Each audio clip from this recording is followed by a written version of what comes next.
안녕하세요. 한준입니다. 주택이나 상가 등 소규모 건물을 건축할 때 건축주가 건축에 관한 전문가가 아닌 경우가 많고 시공자도 영세한 업체인 경우가 많습니다. 그래서 건축주, 시공자 등 공사계약의 당사자들은 공사 진행 과정에서 여러 가지 문제에 직면하게 되는데 건물을 건축하는 과정에서 자주 발생하는 문제점에 대하여 알아보겠습니다. 첫째는 추가 공사 대금 문제입니다.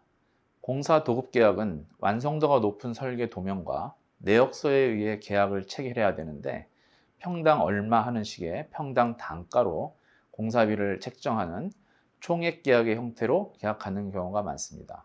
공사 계약 체결 당시 허가 도면이 있기는 하지만 통상 허가 도면은 행정관청으로부터 건축 허가를 받기 위한 도면으로 상세하게 작성되지 않기 때문에 상세 설계, 공정별 내역을 포함하고 있지 않는 경우가 대부분입니다. 따라서 공사계약 체결 당시 포함된 허가도면을 기반으로 공사를 완료하는 것은 사실상 어렵다고 할 수 있습니다.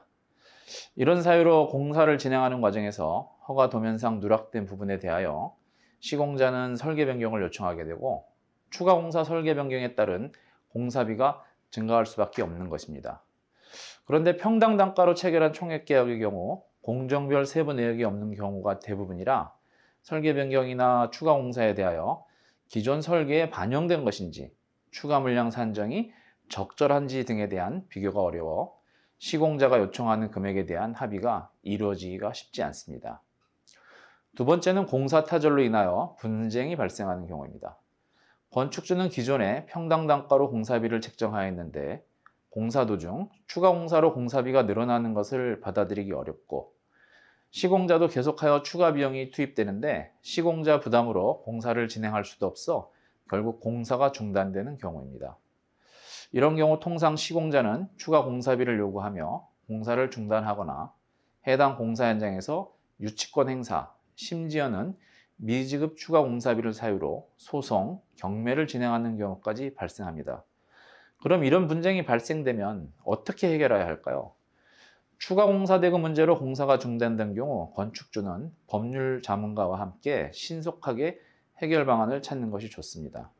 먼저 전문가와 함께 현장을 조사하여 시공자가 주장하는 추가 공사 항목이 이미 시공자에게 지급한 기성에 포함되는 내용은 아닌지, 시공자가 요구하는 금액은 적정한 것인지 등을 확인해야 합니다.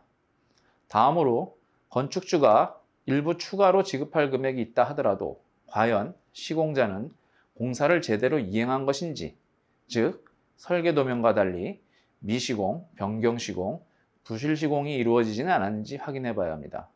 전문가와 함께 이런 부분을 찾아내면 오히려 건축주가 추가로 시공자로부터 돈을 받아야 하는 경우가 생기기도 합니다. 마지막으로 시공자가 추가 공사 대금을 주장하며 유치권을 행사하고 있다면 계약서상 유치권 배제 특약이 있는지 계약의 내용을 검토하고 설계도면, 내역서 등을 종합하여 시공자가 주장하는 채권이 존재하는지 여부를 확인해 봐야 합니다. 분쟁이 발생하였을 경우 전문가의 조력을 받아 원만히 해결하는 것도 하나의 방법이지만 가장 좋은 방법은 위와 같은 분쟁이 발생하지 않도록 사전에 예방하는 것입니다.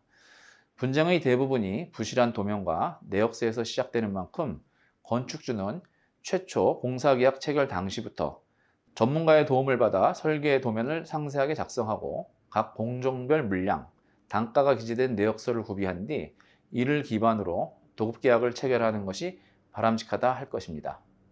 또한 건물이 완성된 이후에 해당 건물이 실제 도면과 동일하게 시공되었는지 확인하는 절차가 반드시 필요합니다. 만약 전문가의 조사 결과 설계 도면과 달리 시공되거나 부실 시공된 부분이 있다면 이에 대하여는 건축주는 시공자에 대하여 미시공, 변경시공, 부실 시공된 부분에 관한 보수 또는 손해배상을 청구함으로써 권리를 행사할 수 있습니다. 감사합니다.